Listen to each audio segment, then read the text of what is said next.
going to grab your high-speed blender cup. We are going to start with half a cup of soaked cashews. When I say soaked cashews, I mean you're going to soak them overnight. So you can either, the best way is to soak them overnight in like spring water, put them in the refrigerator, let them soak in a bowl of spring water covered with a little bit of salt, maybe like a pinch of salt. And what that's going to do is help release some of that. I think it's called phytic acid. I may be wrong. I meant to look it up before I got on here. But basically, a lot of legumes and nuts and seeds and stuff like that have these enzymes or something that kind of block us from receiving the nutrients that we're trying to consume. So they basically block us from getting the nutrients. So you want to make sure you soak them so you can help break that down and we can absorb more of the nutrients that we're trying to absorb. So, soaked cashews. These have been soaked overnight. Actually, you're going to either soak them overnight, which is the best way, or if you're in a rush, you can soak them in boiling hot water for 2 hours and let them be done. Do it that way. But I think it's best if you soak it overnight in just like normal room temperature or cool water. Put it in the refrigerator and let it soak for like 8 to 12 hours. So anyways, you're going to take half a cup of soaked cashews, put them in our blender cup. Next, we're going to take half a teaspoon of avocado oil. Oh, sorry about the light, but this is avocado oil. If you don't have avocado oil, just use another neutral tasting oil. You do not want to use olive oil because that's not a neutral oil. You want to use an oil that has like a very neutral taste. Very neutral taste. And my oil of choice is avocado oil. So I would recommend using avocado oil. 2 tablespoons of Dijon mustard.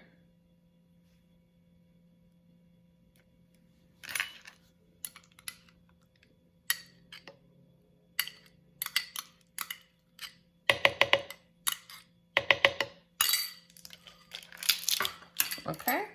Then we're going to need 2 teaspoons of raw honey. Now, let me say this. If you are a strict vegan and don't want to use honey, meaning you're a vegan that prefer not to use honey, you don't have to use honey. You can use another sweetener. You don't have to use honey. I wouldn't recommend maple syrup because it's a little too sweet. If you do, use way, way less. Use way, way less maple syrup. I just use a different sweetener. And you don't want to use honey. Because some vegans use it, some vegans don't. So if you're one of the vegans that don't use honey, by all means, don't use it. Just use another sweetener. And you may have to change the measurements, depending on what type of sweetener you use. For example, if you use maple syrup, that's going to be way too sweet. So you're going to have to cut it back a lot. So, okay. And then next we are going to throw in 1/4 cup of buttermilk. This is the buttermilk that I made earlier. It just is 1/4 cup of almond milk mixed with 1/2 teaspoon plus 1/4 teaspoon of apple cider vinegar, and then you just whisk it until it turns into like this baby throw up texture. It curdles basically until it turns into that curdled texture. Then we're also going to throw in about 1/4 cup of aquafaba. Aquafaba is just the liquid in the chickpea cans. So you're going to throw in 1/4 cup of aquafaba. Then we're going to throw in 1.5 teaspoons of apple cider vinegar, the raw unfiltered apple cider vinegar.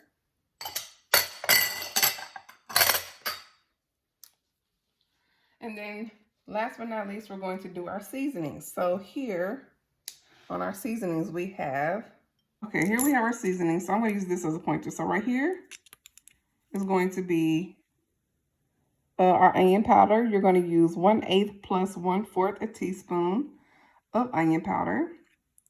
Also, we're going to use garlic powder right here. This is about 3/4 teaspoon of garlic powder, which is 1/2 teaspoon plus 1/8 teaspoon. We're also going to use 1/4 teaspoon of ground mustard, which is here. We're also going to use 1/2 teaspoon of oregano, which is here. We're also going to use 1/4 teaspoon of paprika, that is right here.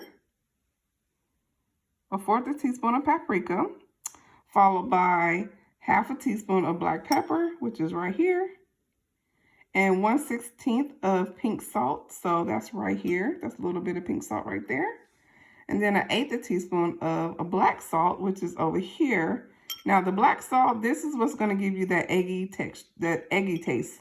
So kind of like the eggy taste that Mayo has, that's what this is going to give you. Why is it called black salt? I don't know, because it's pink clearly. But I think on some of them they're kind of grayish. But this is going to be 1/8 teaspoon of black salt. And it is a key ingredient because it's going to give you that eggy taste. And then we also have a sprinkle of cayenne right here, just like a pinch of cayenne. And then we also have right here, have a pinch of sugar, just a pinch. All right, so we're gonna go ahead and toss in our seasonings. Okay, so we're gonna go ahead and take all of the seasonings that I just got through showing you, and we're gonna put those in there, like so. And last but not least, we're gonna throw in 1/2 cup of water. This is just 1/2 cup of spring water.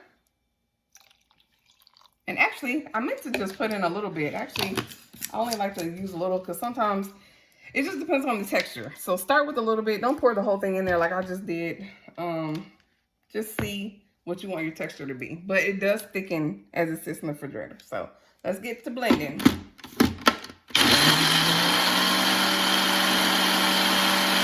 Once it's smooth, let me show you. All right, so now this is what the texture is looking like right now. Not bad. A little watery than I will want it to be. Just a tad bit watery than I want it to be. Tad bit thin. I don't know. Some people would like it like this. But then again, it's going to turn into the perfect texture in the refrigerator because it's going to sit in the refrigerator overnight anyway. So now I'm going to taste it to see if I need to add anything.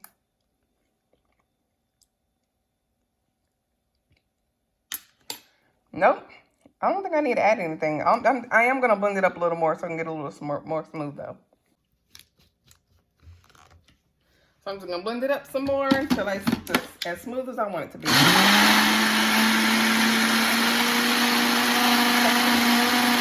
And the consistency, if you want to add more seasonings, go ahead and add more. I'm going to leave it as is. It can actually use a little more salt, but I'm just going to leave it as is. And next, we're going to go ahead and chop up some dill and some cilantro. Okay, here I have some Italian parsley. I'm going to go ahead and chop this up. It doesn't matter how much you put in there, however much you want to put. And then I have some fresh dill. So I'm going to go ahead and chop this up. If you don't have fresh, you can also use dried if you like. But fresh, I just love to use the fresh herbs. But if I don't have fresh, I do use dried. So I'm just going to chop this up and then we'll get back to it. Like I said, it's just whatever you want to use. I mean, however much you want to use it. I like to use a lot of herbs because this ranch is best when you let it marinate and sit for, I would say at least let it marinate overnight. Not at least, but let it marinate overnight. If you don't have all night, it's fine.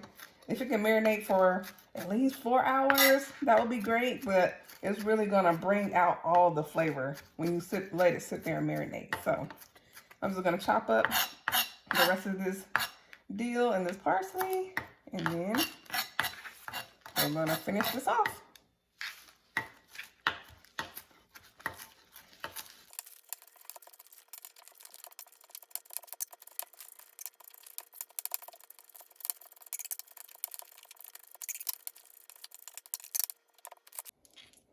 Okay, so here's our chopped up dill and our chopped up parsley.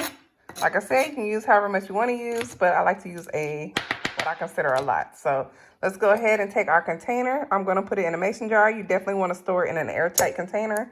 I also have this just in case I have a little more than I expect. So we're going to store it in an airtight container and put your herbs at the bottom. So we're going to put the herbs in first, and then I'm going to put in the ranch. Okay.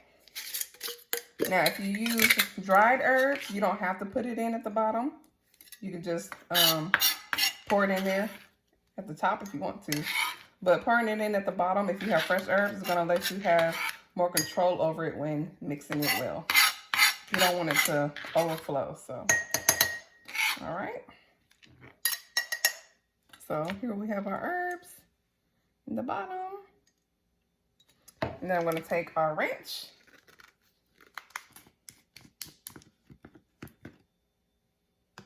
Pour it in there. Like so. You know what? Let me pour it this way so you can see the action. Oh, they need my overflow cup. All right. So then I'm going to gently stir it.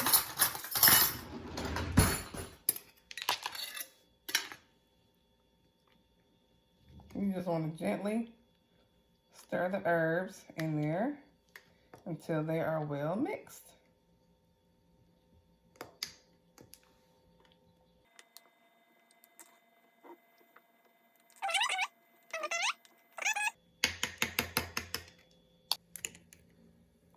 And here we have it, our flavorful vegan ranch. Like I said, you want to, for best results, you definitely want to let it sit in the refrigerator overnight so it can marinate, especially when you're using fresh herbs. It is going to thicken in the refrigerator, so don't worry if you feel like you made it a little too runny for your preference. But don't worry if you made it a little too runny for your preference, because it is going to thicken in the refrigerator. So, like I said, don't worry if you made it too thin, because it's going to thicken as it sits in the refrigerator. For best results, let it sit in the refrigerator overnight so the flavors can marinate and do its thing. And if not, if you don't have all night, try to do for at least 4 hours to marinate. All right, y'all. Hope y'all like it. Now I'm going to whip up a quick taco salad for this ranch, and it also features my homemade vegan ground beef.